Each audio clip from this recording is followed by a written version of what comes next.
DFS podcast with hosts Jon Impemba and James Grande. What's going on, FA Nation? Jon Impemba here with James Grande. Welcome into the Better Baseball MLB DFS Playbook live stream here. Breaking down Friday's 13 games, I think we got, James, here. 12. The Detroit game got canceled. Forgot about that. Detroit, Cleveland not on the slate. 12-game main slate here for Friday. Yeah, it's an interesting slate. Top end pitching in Spencer Strider, Brandon Woodruff, Pablo Lopez. We have Coors Field to contend with. Not exactly the best team, or teams, I should say, in Coors Field, especially the White Sox without Tim Anderson and Eloy Jimenez tonight. So, that offense is kind of reeling. And, then there's some interesting spots elsewhere. A lot of good teams on the slate. Not a lot of weather that we have to deal with. There is a little weather in the Coors game, but it's not anything that should cause any type of fuss or any type of delay. So, it's a fun overall slate. I wish Coors didn't exist, but here we are, and we got to deal with it. 100% there. But it is a good way to end the week. Such a big slate, given what we've had to kind of go about, deal with at times this week. I mean, that was it Wednesday where we just had no pitching. I mean, that was just I feel like every day. That was a struggle. That was quite a struggle figuring out where exactly to go. Last night was sort of the same thing. Quintana showed out. Wayne everyone for a little bit. Dude, the best pitching of the week was on the 3-game slate with Adam Wainwright. It was wild times. Corbin Burns and Lance Lynn dueling it out. So definitely a good way to end the week here with a lot of games. Everybody rolling into chat here. Again, if you have any questions here today, feel free to throw them into the chat channel here. James and I are more than happy to tune in and help you guys out, whether it be DraftKings, whether it be FanDuel. We're also live on Twitch now as well. If you want to go find the Fantasy Alarm Twitch channel, you can go ahead and like and subscribe and follow to the Twitch channel there. If you're not already doing so, you can also like and subscribe to the YouTube channel, where we generally host all of our content throughout the week, not just our live stream content, but our uploaded video content there as well. PrizePicks, ADP TV goes on there. So a lot of great content coming out on the socials coming up now, and then in the future with the fantasy football season right around the corner here. James, before we jump into obviously breaking down tonight's main slate, we do got to give a shout out to our friends over at Real Time Fantasy Sports. Go to rtsports.com/alarm, promo code alarm23. New users will get a 100% deposit match up to $200 with their first deposit. Go ahead and take advantage of everything they got going on there from their DFS pick and plays. Or if you want, take part of their fantasy football, best ball, and fantasy football seasonal championship contests that they got going on there. You can use your deposit match to enter those there as well. That time of the show here, James, where we break down and give our favorite RT Sports DFS pick and plays of the day.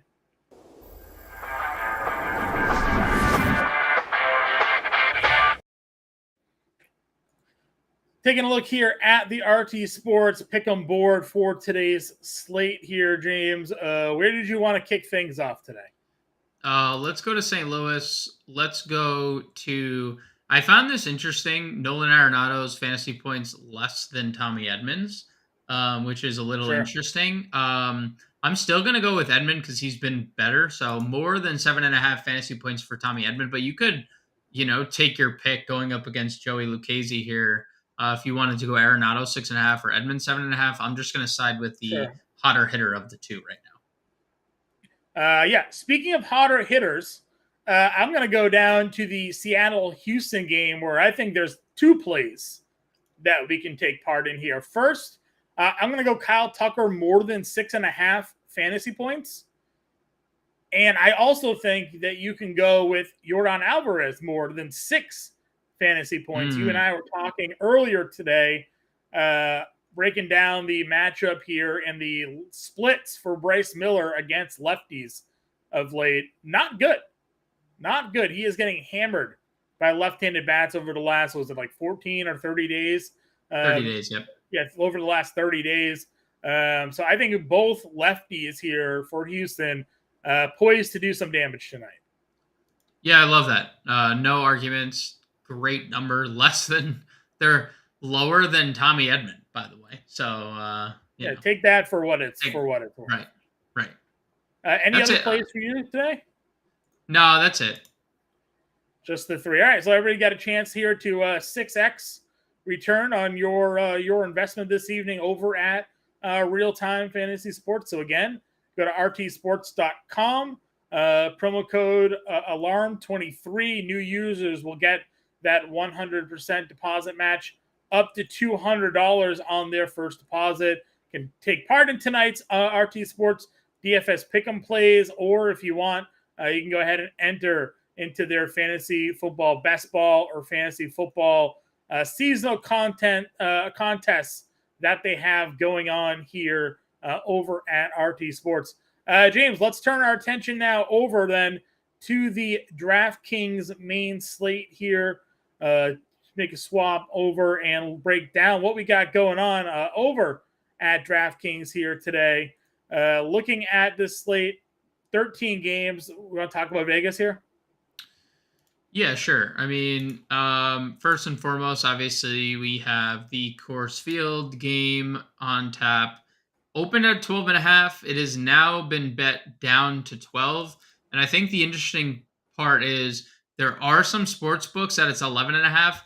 Any sports book that it's at 12, it's currently leaning under and pretty heavily. So I think they saw who's available for the White Sox and realized that this isn't the best Coors Field matchup we've had all year. So we have that still not 12 runs. Nothing else is like really standing out in terms of runs. Atlanta, San Francisco is at 9. New York, St. Louis is 9.5, depending on where you look. But the 9.5 is a heavy lean on the under, -120 over on DraftKings.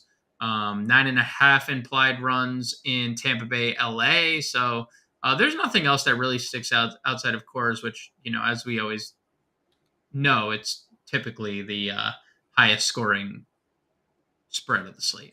Yeah, just quick visual there for everybody. If everybody wants to take a look at the spreads here today, obviously Toronto, Cincinnati, not on the main slate, but you do have the rest of the 12 games here to take a look and break down. So should be pretty interesting slate to target, like I mentioned here. Just a lot of top end, the top end pitching that we have to deal with. Spencer Strider here, 12-7, going up against a team that ranks dead last in weighted on base percentage, dead last in batting average, second to last in isolated power against right-handed pitching. You have Strider at home here. And it's a guy that, as we've talked about, even when he gives up some runs, his elite strikeout numbers just kind of still put him over the top. San Francisco sitting around the middle of the pack in strikeout rate around 23-24% against righties here. So it's a tough fit, but it is doable to get Spencer Strider in your lineups. And I made 4 lineups today, and he was in all 4 of them. John, you're going to have to readjust those lineups. Did he just get scratched? No, Kyle Tucker did. And I know Kyle Tucker is in a lot of your lineups. That is a big, sad day for me. What? When did he get scratched? 1 minute ago. He's been scratched with an illness. So Kyle Tucker. So sad. So sad. Didn't mean to steer the conversation away from He does open up $6,000 for me now in all of my lineups. So it does. Back to Strider. Yeah, I mean, it's a fantastic play. Literally the only thing you have to talk yourself in or out of is the salary, right? 12-7. Can you or do you want to use some of the cheaper options offensively that we're going to talk about? Do you want to use some of this mid-tier to value pitching that we'll talk about, right? We're going to talk about some ownership and some guys in the mid-tier that are getting rostership. Some I like, some I don't. But like, nobody in the value tier is getting ownership. So right. It's really, can you stomach the 12-7 with the rest of your build? I don't see a reason why you wouldn't. There's no, like, the Braves aren't, and the Braves could score 20 runs tonight, and it wouldn't surprise me. But they're not in, like, the most Brave spot, right? And the Dodgers aren't in the most Dodger spot, and teams that you typically spend up on. So I do like getting up to Strider. Obviously, if you don't want to get to Strider, the clear cut pivot, and it's showing in ownership and it's showing in current form, is going to Pablo Lopez. And Pablo Lopez has been as good as he's been all year. His last 4 starts, 4 straight quality starts, 3 straight wins. Yeah. The strikeouts are up, the earned runs are down, the walks are down, the home runs that started to creep into the fray are down. Like, everything for Pablo Lopez is trending in the right direction, including the matchup. Now, I will grant that if you look at Pittsburgh's numbers since the All-Star break, and we've talked about it a couple times, throughout weeks, Pittsburgh has some hitters that are doing well, particularly Brian Reynolds and Ke'Bryan Hayes, right? Those are their main 2. They are getting Jae-Hwan Bae back, so he is atop their lineup tonight. So we know Jae-Hwan Bae can be a nuisance to opposing pitchers, especially when he reaches base and gets on. But they still have a near 27% strikeout rate against right-handed pitching since the break. They're just 200 team ISO against right-handed pitching since the break. But as long as Pablo Lopez is keeping the ball in the yard, he should fare extremely well here. And we know there's a 50-point ceiling we saw with Pablo Lopez. He literally has 50 fantasy point outing. So the clear-cut pivot off of Strider is Lopez. I know you and I toyed with the Strider-Lopez pairing on the podcast. I made a Strider-Lopez lineup that had Tucker, so now I'm going to have an extra $6,000 to figure out what to do with and maybe make that lineup a little bit more fair and balanced. Moving down, though, so you said there's not a lot of exposure in terms of roster to the value. When it comes to this mid-tier, we identified a few different guys that we liked.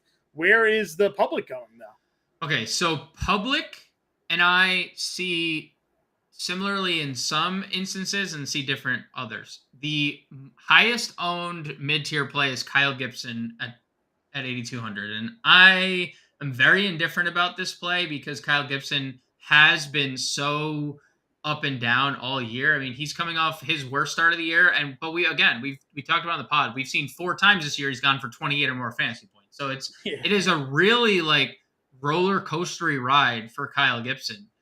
The next highest owned pitcher, Seth Lugo. He's someone that I wrote up in today's playbook. I really like Seth Lugo in this spot against Arizona. I think Arizona's offense has definitely cooled off, and notably Corbin Carroll from what he was to what he is now. Andrew Heaney, I put in Seth Lugo's write-up. I think there were 2 clear-cut mid-tier options that I saw. It was Lugo and Heaney, and I'm not knocking Heaney for his last start when he went into the start ill. And the manager has talked about it openly since, saying he was going to be limited anyway. Now, would that have been information we would have liked to have been privy to begin with? Yes. I was very in on Andrew Heaney last start, and it didn't exactly go over too well. So, and Ryan, right on cue. So I guess this isn't public information, or at least what people are paying attention to. The version of Andrew Heaney we got last time, he was sick. And Bruce Bochy has come out and said it. He's sick, or was sick, and there was a plan to limit him in that start regardless. And when he got in trouble, it was, let's just get him out of the game before it gets worse. We were going to limit him anyway. So that start is scratched. We saw the version of Andrew Heaney we were getting 2 starts prior were amazing. So Lugo and Heaney are pretty popular.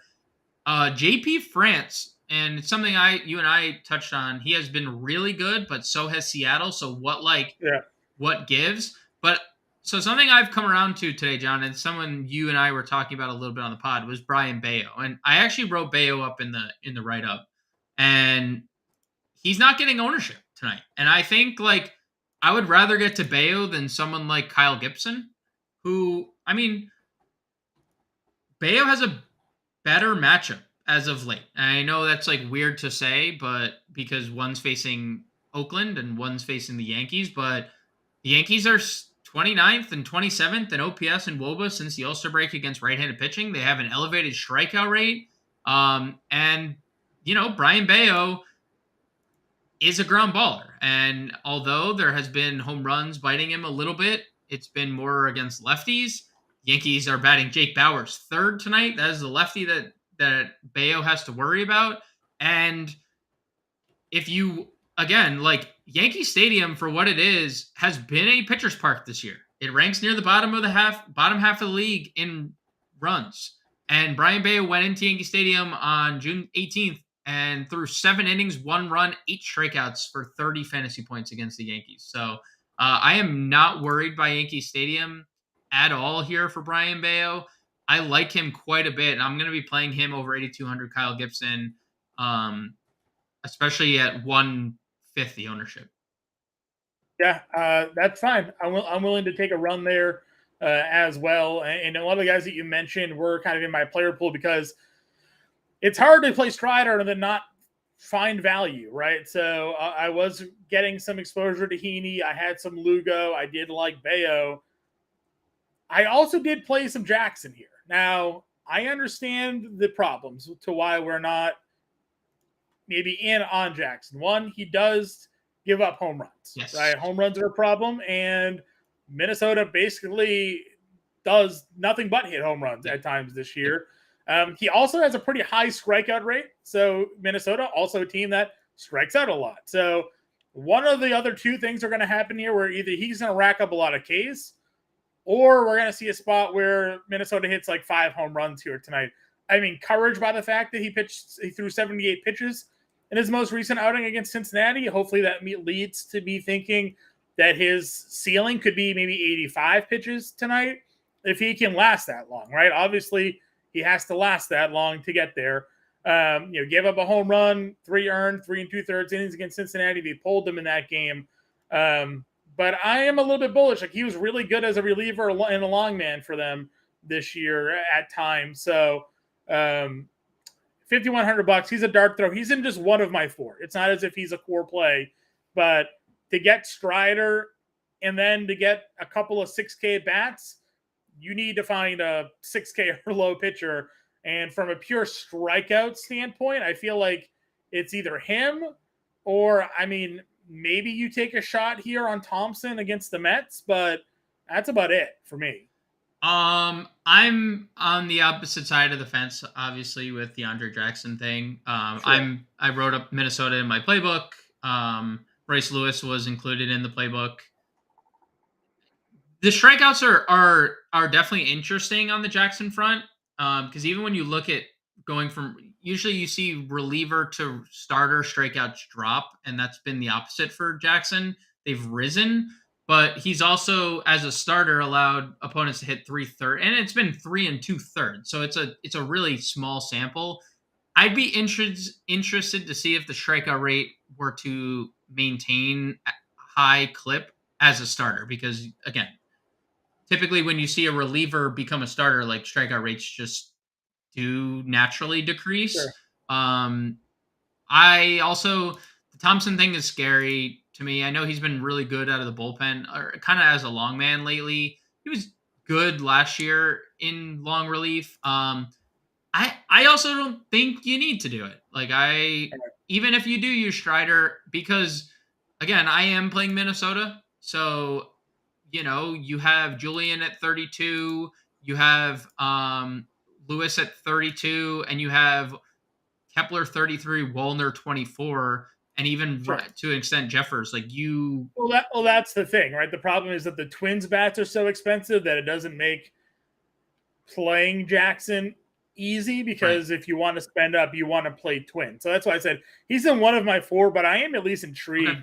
I mean, they just strike out so much. If they don't hit a home run, there's a good chance he could end up with 7-8 strikeouts, I think.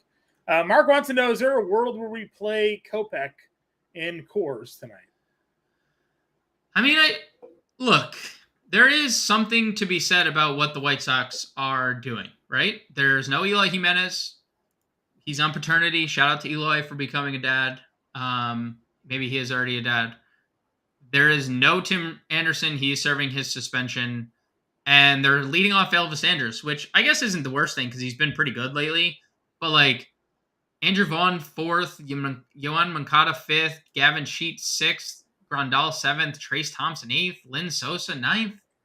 I mean, are you I'm so stupid.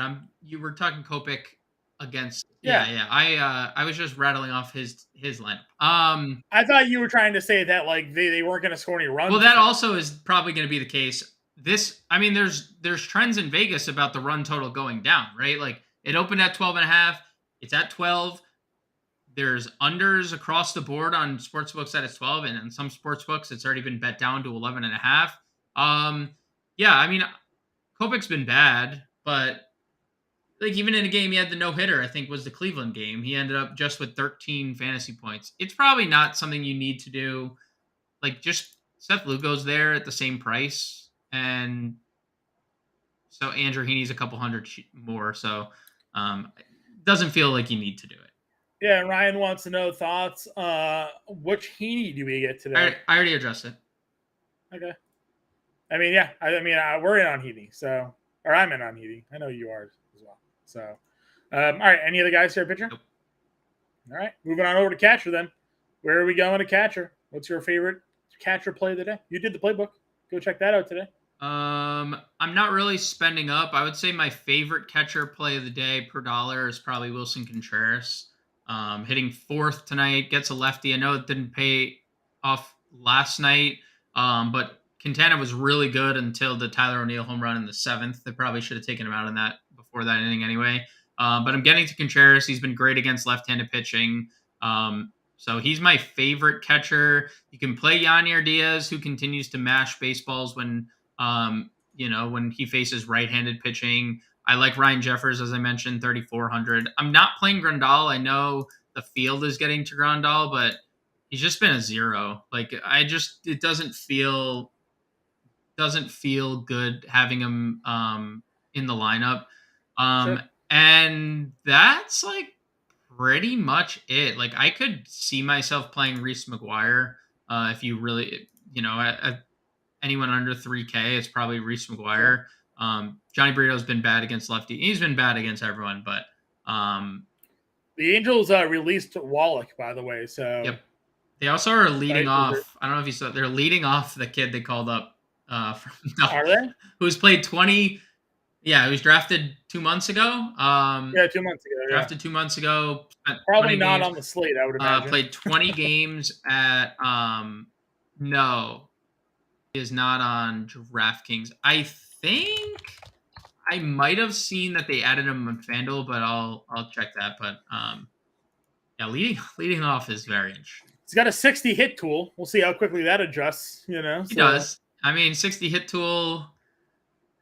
Has to be the most rapid call up to the majors, right? This is the GM knows he's getting fired because he didn't trade Ohtani and they're not going to make the playoffs. So why not?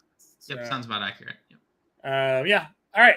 I'm probably with you. The only one I did play again, Cal Rowley's got the home run upside. He homered back-to-back games. He even pinch hit homer yesterday.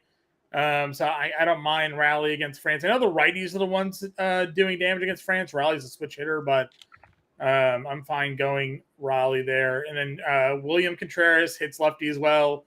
And as you mentioned, Wilson Contreras at 39 is a strong play there. Nolan Chanel is first base eligible, 2,200 on FanDuel. There you go. He is in the player pool over there. First base is interesting because while there are guys in the top tier that you can certainly play, I gravitated to two. Tristan Casas at $4,300, and then Josh Bell down here at $3,400. Yeah, I like both those guys. I wrote Casas up. There's two players in Major League Baseball that have hit more home runs than him since the All-Star break. They both exist on the same team. I guess I'm sure you can guess which team that is. Yes, the Atlanta Braves, Matt Olson and Austin Riley. Casas since the break, 337 average, 726 slug, 473 WOBA. And Johnny Brito, 216 ISO allowed, 349 WOBA against lefties. So, I found this to be pretty scary for Johnny Brito. 47.7% fly ball rate to left-handed batters too, which, it is a short porch in right field. And if you're going to face Tristan Casas, like good luck. I mean, good luck. So I like Casas. I like Josh Bell. I told you, I'm completely in on the Marlins today as a contrarian stack. I know Tony Gonsolin's coming off a good start, but he has been very bad over the last 2 months. So I like Josh Bell. I am finding my way to some expensive guys. I like Goldschmidt here, 5,700. The bat's waking up a little bit for Goldie. Since you've called him washed, he's now gone on a 5-game hit streak. Which is fine because he's on my roto team and right. I desperately need it. So 3 multi-hit games over that span. I do have interest in Bryce Harper. Like, the bat's really waking up. I really like his price more on FanDuel, and he's first base outfield eligible. If you want to go, I'd rather play him on FanDuel. And then Pete also Alonso. on my road team, and I need him to start waking up. So we're feeling good. We're doing good. And then Pete Alonso, I'll throw out there because not on my road team. He hits home runs like every night. So sure. I wish he was on my road team, and I wish he was on your road team. Sure. So yeah. Yeah. All right. That's fine. I was kind of, again, you can obviously play these guys. Ohtani, Olsen, Freeman, like that's fine. I just lived in the mid-tier here because I was spending up an outfield. But again, I guess my lineups will probably have to readjust now that Tucker has been scratched here this evening. Second base. Where were your? Well, I would say just before we move on, Andrew Vaughn is obviously in play in Colorado. Yeah, and you can play Gavin Sheets at first base on DraftKings as well. He's $3,000. Can you play? Oh yeah, I do like Gavin Sheets at 3K. Nolan Jones in outfield only. Yep. Okay. Second base. Geloff against Gibson. If everybody's getting to Gibson, wouldn't it make sense to maybe play some A's tonight? But especially I understand he's 5,400, but I mean he's been really good. He's been really, really good. And he's been really, really good against right-handed pitching specifically. 429 ISO this year, 459 WOBA against righties. So, unfortunately, he's a third baseman only on FanDuel. So they two sites need to figure out what position they want to agree on. But I'm definitely in on Geloff here on DraftKings. Yep, I agree with you. Moving on down here, I like Stott again at 4K against Adon here. If you're going Harper Stott, that's a pretty reasonable lineup stack that you can get going there. I do like Andrews leading off here at $3,400, and then right below him is Reyes hitting ninth, but 3,300. Both are in really strong spots as well. Yeah, I would say like not to crap on what Pablo Reyes has been, but he's probably like the last of like this core value of second baseman because you have Andrews leading off. He's really popular tonight and he's been really good. So, I understand why people are getting there. I'm playing a lot of Twins. So naturally Edward Julian leading off $3,200. We know he has massive power upside against right-handed pitching. And then Brendan Rodgers on the flip side, starting to look good. Multi-hit games in 2 of his last 3, 5 RBIs over that span. And Kopech has been a dumpster fire on both against the righties and lefties. And again, I could get to Pablo Reyes. I'm not saying I wouldn't because he's, it's not even arguable. He has arguably been one of Boston's best hitters of late. So I could see myself getting there, but he would probably be last amongst those guys for me. Our favorite Jaewon Bay has been activated. It's good to get him back. We probably won't play him against Lopez here, but he'll probably find his way into some lineups in the near future for us. I mean, man had 20 stolen bases before he went down with an injury. So just calling him out that he was reinstated, adding a little bit more maybe punch to that Pittsburgh lineup here. Anybody else down here? Would you play Ariuz or Caballero? No, I do like on FanDuel, just giving a little more flavor because I did the playbook today. Ryan Jeffers scratched, by the way. Luis Arias is $2,900 on FanDuel. So I like him over there. Okay. Moving on over then to the third base position this evening. Again, guys, for tuning in here. If you have any questions, throw them in chat. More than happy to answer your lineup questions both on DraftKings and or FanDuel. If you're new to the show, give us a little like and sub to the channel. Helps us out. And then you'll get notified whenever we do go live, breaking down each slate. All the fantasy alarm shows as well. You get notified there. Fantasy football season's coming up. Got a lot of fantasy football shows happening throughout the week and then throughout the year. James and I also do the NBA DFS live stream. So if you're in on NBA, you can hang with us for that as well. Third base. Arenado here against Lucchesi. Probably him and Devers are my top two. Same. Those are my top two as well. I'd throw McMahon in there if you're playing Coors, but clear cut for me, Arenado, Devers. McMahon is okay. And then I love that Jorge Polanco has third base eligibility because now I can play him and Edward Julian if I want. Right, for sure. They also stuck our guy Royce Lewis, though, with third base only eligibility. True. That's true. I'm just saying, like, I don't disagree because Royce Lewis is, I think, an elite play, and the power you talked about with Jackson earlier was mostly against right-handed bats. So I do love Royce Lewis hitting second. He's one of my favorite plays of the slate. But if you did have the extra dollars to get to Jorge Polanco, it's not bad. Or if you just wanted to play Polanco at second instead of Edward Julian, you can do that. Right. I think another guy here down in the mid-tier. Well, you tweeted about Jake Berger earlier today, so you're flipping burgers tonight? Yeah, I mean, look, like Tony Gonsolin, for whatever his last start looked like, 6 innings, 1 earned, still, despite that start, has a 6.28 ERA over his last 10 starts, including that start. And against righties, over those last 10 outings, I'll round up, 51% fly ball rate, 1.9 home runs per 9, and a 38% hard hit rate against righties. And Jake Berger has a 262 ISO against righties this year. And he's been really good since the acquisition. I do think Jake Berger is going to hit a home run tonight. And like I said, I tweeted it out, and I said, what did I say? What are the odds? Jake Berger is plus 340. 340? Plus 340. Do what you want with that information. Just throwing it out there. McMahon's here at 5K against Kopech and Coors. Isaac Paredes gets a lefty and Anderson at 4K. That's been a really sweet spot for us this season. Yohan Moncada's 4K against Lambert in Coors. So I know some people will probably be getting to those spots. Well, Moncada or McMahon maybe a little bit more than Paredes, but some mid-tier guys that we've been in on most of this year.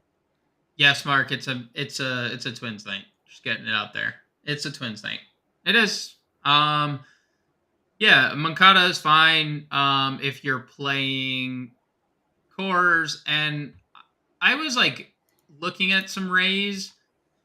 The lineup just doesn't pack a punch without Wander. And I understand I should probably like them more. They've also been really bad against lefties lately. Like, it's really hard to like much. Yeah, you play a one-off. I mean, you just don't stack it. But Paredes has been really good versus lefties. Harold Ramirez has been good versus lefties. I mean, yeah, it's been Ramirez. Paredes has definitely fallen off a little bit against lefties. 148 ISO this year, 318 Bulba. The numbers have definitely. It's like who was the guy that we saw flip? Santander. His numbers like naturally have been better against lefties, and then suddenly this year Santander's numbers were better on the other side. That's what's happened with Paredes this year. Sure. Anybody else at third? I mean, you've obviously mentioned Lewis. I like Moustakas hitting fourth tonight against Ramirez. Is there anybody else for you, though, at third? Mm-mm. All right. Rolling on over. Shortstop. Where are you going? I'm not exactly spending up. You could obviously play anyone. Trey Turner's been as good as anybody lately. Lindor is really good against lefties. I just gravitated to Ezekiel Tovar. I did on the podcast last night as well, and I'm still there. He's still been really good lately. 350 average, 3 home runs, 2 stolen bases, hitting atop the order. And Kopech's been bad against both splits, but righties, have a 231 ISO and a 357 WOBA against him. So right. I really like Tovar. He's my top shortstop. I really like Correa tonight, and that's mainly because of the righties against Andre Jackson. His price on FanDuel is ridiculous. He's sub 3K over there. I prefer him on FanDuel, but I could see myself getting to the 4-hitter in the team I probably have the most exposure to tonight. Sure. I mean, yeah, obviously spread that around your lineups there to get some stuff. Abrams at leading off at 4,600, I think is interesting. I understand the recent struggles here, but I'm curious how Lorenzen bounces back from throwing 120 plus pitches in a no-no, right? So if that arm is dead or whatever, you could see the Nats be a feisty team. They don't strike out as it is. So could be putting a lot of balls in play against Lorenzen here this evening. Again, he no-hit them the last time they played, so maybe there's a little bit of an incentive there for them as well. Tommy Edman against a lefty at $4,100. We know is a pretty good spot for him as well. Mark wants to know, since we're on shortstop, any interest in the 2K shortstop for the Cards? We got Wynn. Mason Wynn. Yeah, Mason Wynn. He got called up. Cool video they showed. He's one of their top prospects here. Yeah, I mean, he's a very talented player. He gets a really good matchup, lefty-righty split. He was at it on FanDuel too, so he's on both sites tonight. I'm perfectly fine with that. It saves you a lot of money. I think he's going to garner some serious interest, especially in lineups that include Spencer Strider, because he's min salary. He's min salary. So he is only currently 5% projected, but like he's up against Elvis Andrus, who's multi-position eligible, and Tovar, who's in core. So I could see that on the higher end, maybe approaching double figures. But other than him, I think shortstop value is trash. And I'm not. Are you playing any Joey Wendell tonight? No, I know you are. I would say, I mean, I shouldn't say trash, because you could play Elvis Andrus or Pablo Reyes here, but like, he's got hits in 3 or 4, right? You know, hits in 3 or 4. Yeah, just throwing them. I am playing the Marlins, so who am I to hate anyone? I'm just throwing it out there.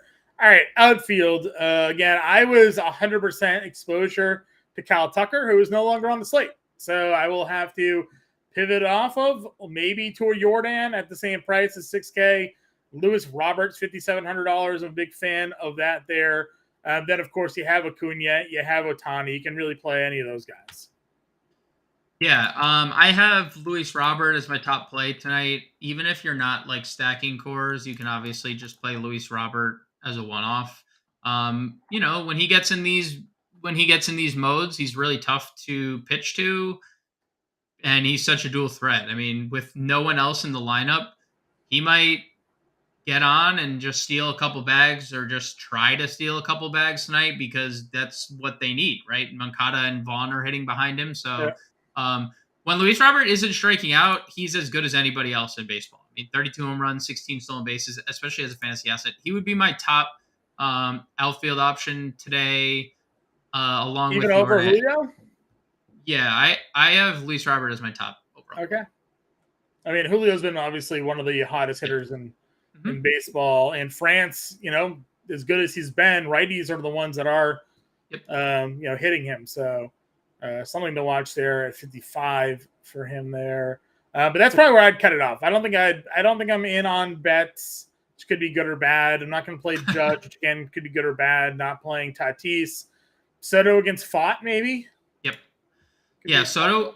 Yeah, and he's really cheap on another FanDuel shout, but he's really cheap over on FanDuel. Cheap enough to where it really piqued my. I mean, really cheap. He's 3,600, but like, sure, you don't think of Juan Soto's like more of a 4K type player when he's going good.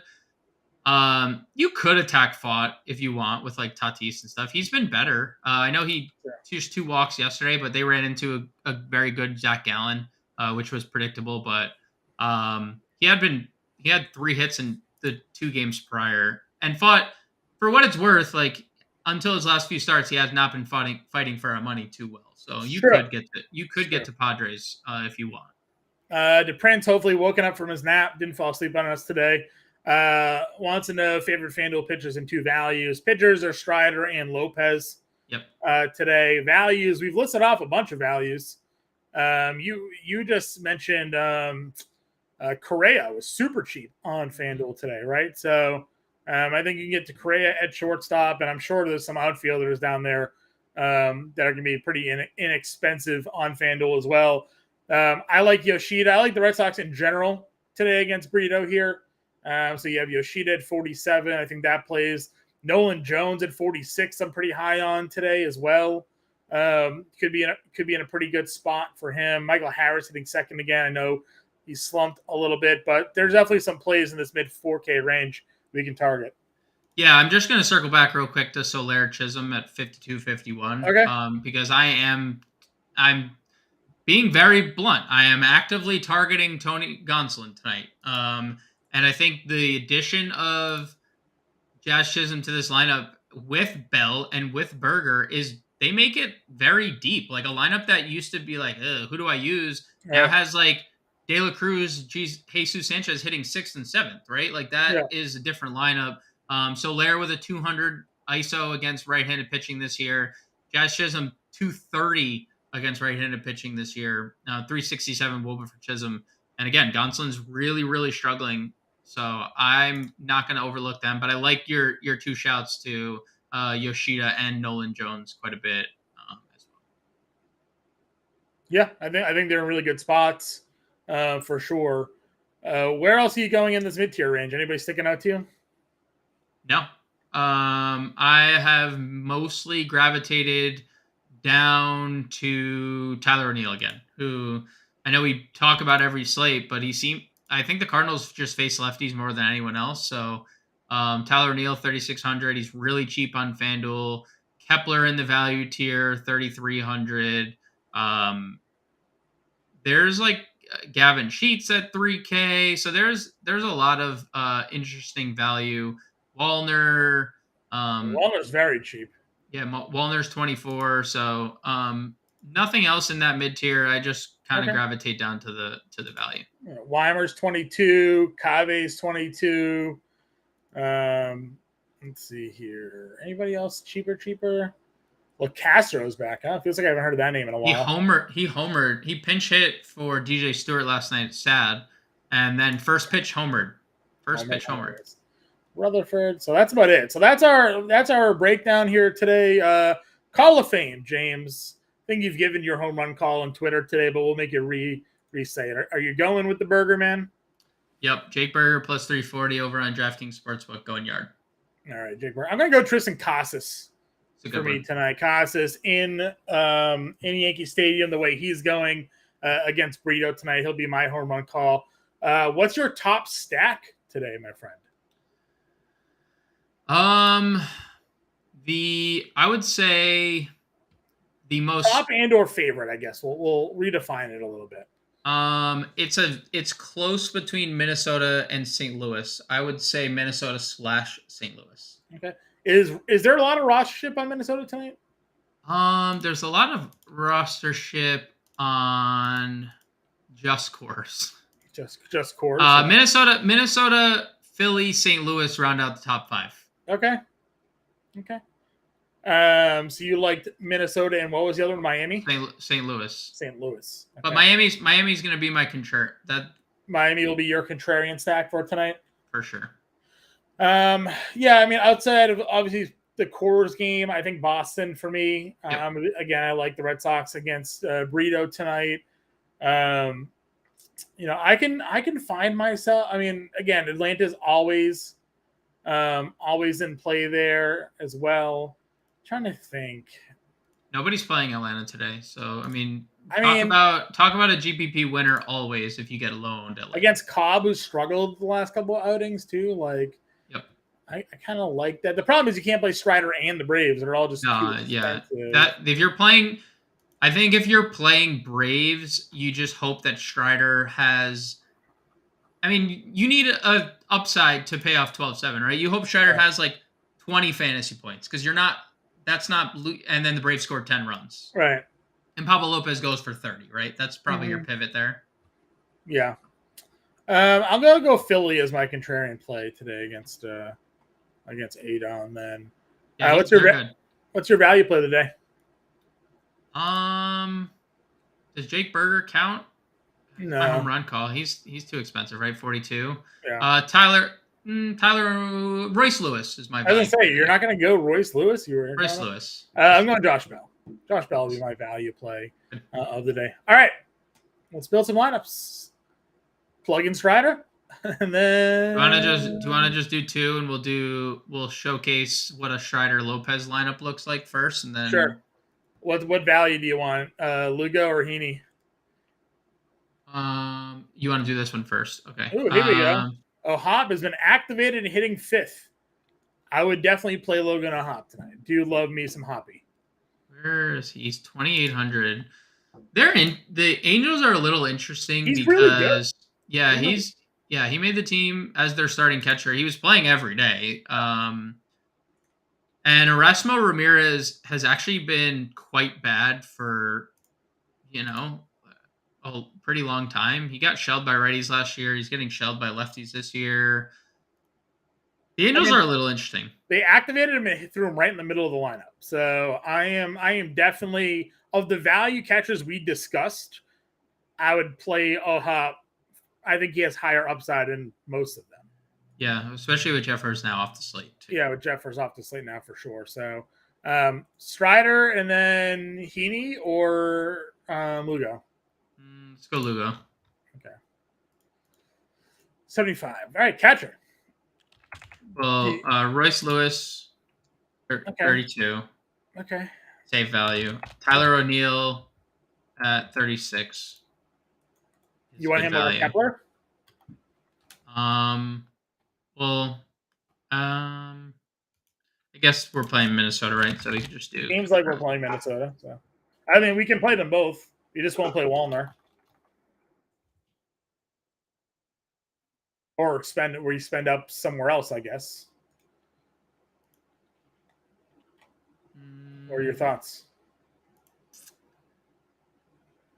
We could play one of the two because we also have spend downs at second base too. We could play Andrus, we could play Julian, we could play Pablo Lopez. So yeah, I figured we were going to go Julian.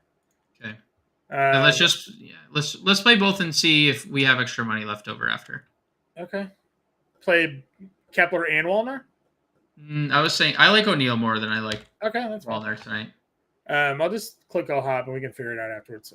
First base, shortstop, and outfield at 45 apiece. Shortstop. Let's see here. You liked Tovar. First base, I like Casas. Casas. Yep. That's a $4,600 outfielder. Is that 100 off Yoshida? Nolan Jones. 100 off Yoshida. That's 100 off Yoshida. Yeah, Nolan Jones. Okay, works.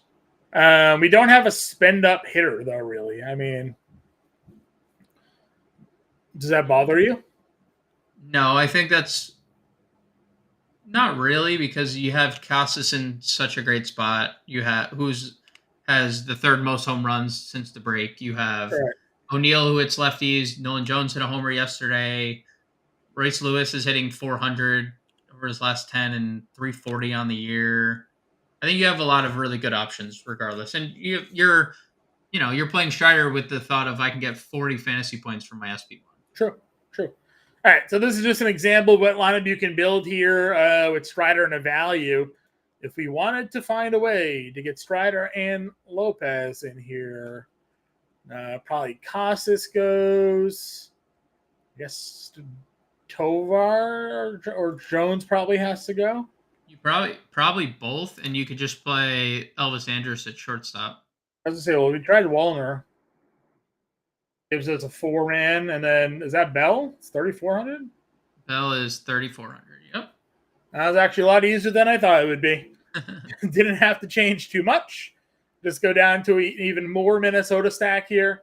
Kept Tovar, just swapped Casas for Bell, and Nolan Jones for Wallner, and we were in. So if you want to double spend tonight, I think this is a good way to approach it as well. The obvious upside value is with Minnesota. They just hit a ton of home runs. Jackson's a guy that gives up a lot of home runs. Is he 20% home run to fly ball rate this year? And that's as primarily a reliever. So small sample sizes, doesn't face a lot of hitters. So when he gives up a couple home runs, then the numbers kind of spike. He's got a 3.6 xFIP on the year, but pretty much everything else is over 5. So, just kind of speaks again to the home run troubles he can have. So yes, Mark, it is a 4-pack Twins night tonight for sure. Can figure out your lineup constructions there. James and I, again, will be around. If you want to get us on Twitter, you see our Twitter handles there, JImpemba777, at @the_real_grande. You can find us, tag FA Analyst in our premium Discord there. We'll get alerted with your questions on the night slate. James has the playbook out. You can check out the playbook today if you're not yet a member of the Fantasy Alarm All-Pro subscription package there. You can go to fantasyalarm.com/win. Take advantage of that. It comes with a 7-day free trial. Get access to our premium Discord. Get access to our fantasy football draft guide and our fantasy football cheat sheet for free. When you sign up and activate the 7-day free trial, go to the fantasyalarm.com/win. So a lot of great opportunities to join the family and hopefully win some money tonight going into the weekend here, James. Yes, sir. Happy Friday, everybody. Happy Friday, everybody. Good luck. We will catch you all later.